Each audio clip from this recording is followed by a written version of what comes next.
বন্ধুরা, কখনো লক্ষ্য করেছেন কিছু মানুষ থাকেন যারা খুব সহজেই অন্যদের দিয়ে নিজেদের ইচ্ছে মতো কাজ করিয়ে নেন। আপনি কিন্তু সহজে সেটা করতে পারেন না। কেন এমন হয়? তাহলে যারা অন্যদের দিয়ে সহজে কাজ করিয়ে নিতে পারেন তারা কি জাদু জানেন? তো আজকে চলুন সেই জাদুটা আপনাদেরও আমি শিখিয়ে দিচ্ছি।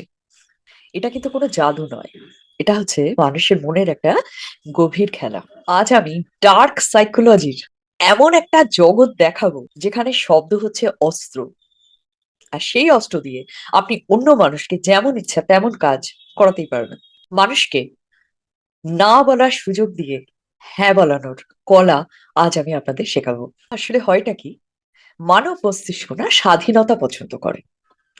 এবার হয় কি, আমরা যখন কাউকে কোনো কাজ করতে বলছি, কাউকে আদেশ দেওয়া হলো, যাকে আদেশ দেওয়া হলো তার মস্তিষ্ক কিন্তু সাথে সাথে বিদ্রোহী হয়ে গেল। খুব বাধ্য না হলে, নিতান্ত অসহায় না হলে কেউ কারোর আদেশ কিন্তু মানে না বন্ধুরা, রাইট? কিন্তু আপনি যদি তাদের মধ্যে একটা বিভ্রম তৈরি করতে পারেন, একটা ইলিউশন তৈরি করতে পারেন যে যে কাজটা আপনি করতে বলেছেন সেটা করার সিদ্ধান্ত তারই, তখনই কিন্তু সেই ব্যক্তি আপনার হাতে পুতুল হয়ে যাবে। কিভাবে করবেন? ডার্ক সাইকোলজিতে একে বলা হয় ইলিউশন অফ চয়েস বা দ্য ডবল বাইট। ধরুন, আপনি চাইছেন কাউকে দিয়ে একটা নির্দিষ্ট কাজ করাতে। এবার তাকে যখন আপনি কাজটা করতে বললেন, সে সরাসরি না বলে দিতে পারে। এবার আপনি কি করবেন? তাকে না না বলার সুযোগ দিয়ে আপনি তাকে দুটো অপশন দিন, যার দুটোই আপনারই পক্ষে যাবে। আমরা যখন বাচ্চাকে ঘুমোতে যেতে বলি, তারা নানান রকম কথা বলে, তো আরেকটু পরে যাব, এখন ইচ্ছে করছে না, এইসব ট্যান্ট্রাম তারা থ্রো করে, তাই তো? কিন্তু আপনি যদি বাচ্চাকে এই প্রশ্নটা করেন, তুমি কি এখন ঘুমোতে যাবে নাকি 5 মিনিট পর ঘুমোতে যাবে, সে কি করবে? সে না সময়ের হিসেব করবে, এবং এই দুটো অপশনের মধ্যে সে 5 মিনিট পরের অপশনটাকে বেছে নেবে। কিন্তু অ্যাকচুয়ালি জিতলো কে? আপনিই তো। কারণ সে ঘুমতে যাওয়ার অপশনটাই তো বাঁচলো, তাই না? বড়দের ক্ষেত্রেও তাই। ক্লায়েন্ট মিটিং রয়েছে, ক্লায়েন্টকে এটা জিজ্ঞাসা করবেন না, আপনি কি তাহলে মিটিংটা করছেন বা মিটিংটা কবে হবে? একদম না। তাকে বলুন যে আমরা কি তাহলে মঙ্গলবার সকালে বসবো নাকি বুধবার বিকেলে বসবো। এখানে আপনি তাকে না বলার অপশনটাই কেড়ে নিয়েছেন।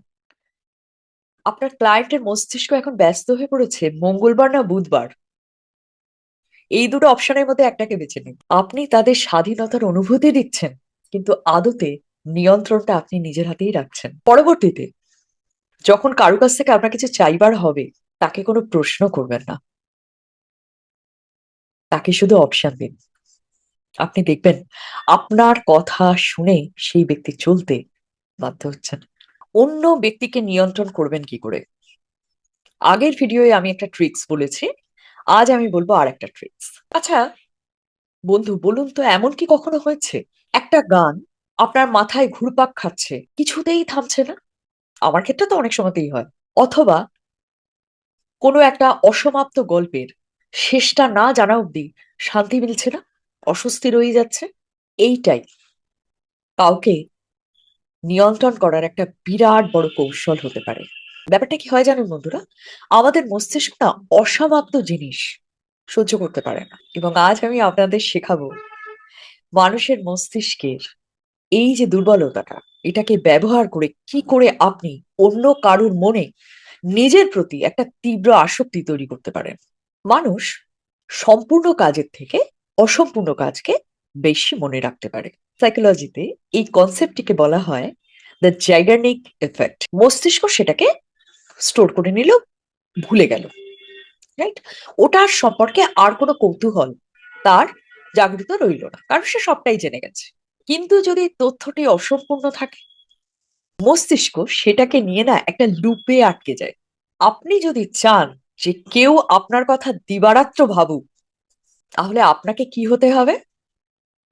একটা অসমাপ্ত রহস্য।